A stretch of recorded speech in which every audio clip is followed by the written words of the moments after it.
Halo semuanya, perkenalkan, saya Naura Sakura Raya Sugiarto dengan NRP terakhir 069 dari TRKBAD Angkatan 2024. Nah, di sini saya akan menjelaskan bagaimana perhitungan bangunan pelengkap irigasi, yaitu berfokus pada talang dan sipon, kemudian menghitung bangunan terjun juga menggunakan Microsoft Excel, dengan perhitungan dimensi yang sudah saya analisis terlebih dahulu. Jadi untuk selanjutnya kita berfokus pada perencanaan bangunan pelengkap irigasi. Bangunan terjun atau got miring diperlukan jika kemiringan permukaan tanah lebih curam daripada kemiringan maksimum saluran yang diizinkan. Talang digunakan ketika saluran irigasi harus melewati lembah atau sungai sehingga aliran air tetap berada di atas permukaan. Nah, berikut merupakan foto bangunan perlintasan palang di lapangan. Terlihat tampak samping kanan kiri dan tampak atasnya. Kemudian di sini ada gambar bangunan perlintasan palangnya juga. Sifon digunakan ketika saluran irigasi harus melewati sungai, jalan, atau saluran lain, sehingga aliran dialirkan melalui pipa tertutup di bagian rintangan. Nah, berikut ada foto tampak sifon ketika di lapangan. Nah, kemudian juga ada foto detail untuk sifon.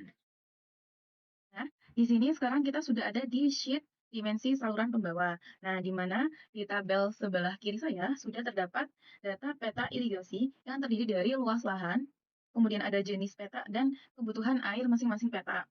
Nah, masuk di debit rencana pada saluran atau KITE, yaitu saya pakai persamaan KITE sama dengan C dikali DR dikali A, di mana C merupakan koefisien dan DR merupakan kebutuhan air per hektar yang sudah kita hitung pada perhitungan pola tata tanam, dan A yaitu luas daerah layanan. Nah, persamaan ini digunakan untuk memperoleh debit yang nantinya harus mampu dialirkan oleh saluran. Nah, sebelum memperoleh nilai KIT ini, terlebih dahulu kita harus menghitung nilai DR. Dan nilai DR itu diperoleh dari kebutuhan air tanaman atau NFR, yaitu Net Field Requirement, serta efisiensi jaringan irigasi. Nah, di sini untuk efisiensi jaringan irigasinya, yaitu pada efisiensi intake, primer, sekunder, dan tersier.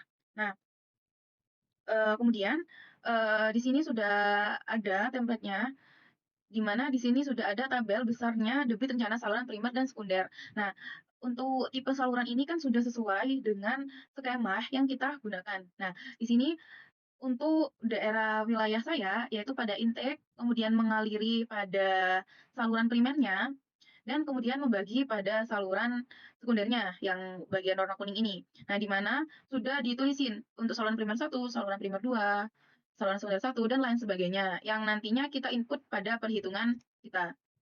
Nah, kemudian setelah nilai DS sudah ada, kemudian nilai efisiensi yang sudah didapatkan, sudah diinput semuanya, luas peta yang diairi berapa, debit rencananya juga berapa, kemudian panjang salurannya juga sudah dihitung semuanya, kemiringannya juga, kemudian kita masuk di perencanaan dimensi saluran. Nah, di mana cara menghitungnya sesuai pada template yang sudah saya buat.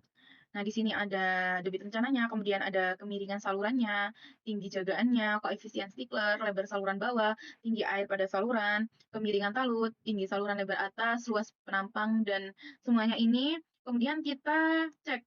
Nah, ketika kecepatan kecepatan airnya ini tidak sesuai, maka akan ada tulisannya tidak. Ketika kecepatan airnya sudah sesuai dengan yang ada di KP, itu akan bertulisan oke, setelah diinput semuanya datanya, sudah kita masukkan rumusnya juga. Nah, ini terdapat pada saluran primer 1 dan saluran sekunder 3. Nah, di mana jika ada kecepatan air yang tidak sesuai, maka harus kita hitung pada detail bangunan terjun ini. Nah, tapi sebelum masuk di bangunan terjun, kita harus menyelesaikan rekap dimensi saluran setelah diberi bangunan bantu oleh gorong-gorong, talang, dan bangunan terjun. Kemudian kita recap dimensi perencanaan salurannya bagaimana untuk mempermudah kita dalam perhitungan selanjutnya. Nah, untuk berdasarkan data tersebut dihitung dimensi salurannya kan, terus kemudian selesai semuanya dihitung, kemudian baru kita next ke detail bangunan terjun dan perhitungan sipon dan talangnya. Nah, sekarang kita sudah berada di sheet detail bangunan terjun. Nah, di mana tadi kan sudah ada di saluran primer 1 dan saluran sekunder 3 kecepatan alirannya yang masih belum memenuhi. Nah, kita menghitung bangunan terjun ini agar nanti kita dapat memperoleh kecepatan yang sesuai dengan standar di KP. Nah, jadi setelah sudah ada debit kebutuhannya, kan kita tinggal input elevasi bangunannya, beda tingginya, dan semua sesuai template. Sekarang untuk perhitungan gorong, sipon, dan talang, tapi kita fokuskan ke perhitungan talang dan sipon.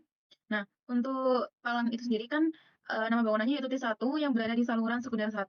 Debit rencana, kedalaman muka air, kemiringan saluran kan sudah dihitung di sheet dimensi saluran ke bawah. Kemudian untuk lebar sungainya saya memakai 6 meter, panjang bangunan peralihannya yaitu dari kedalaman muka air juga, lebar talangnya saya memakai 0,2 meter, tinggi talangnya dari kedalaman muka air plus 0,5, kemudian panjang talangnya saya memakai 8 meter, luas penampangnya yaitu lebar talang dikalikan dengan kedalaman muka air, kemudian keliling basah itu dari 2 dikalikan dengan kedalaman muka air plus lebar talang, kemudian jari-jari hidraulis dari luas penampang dibagi dengan keliling basah, kemudian kecepatan ini kan sudah diketahui tadi, kemudian kecepatan di talang itu 70 itu karena memakai beton.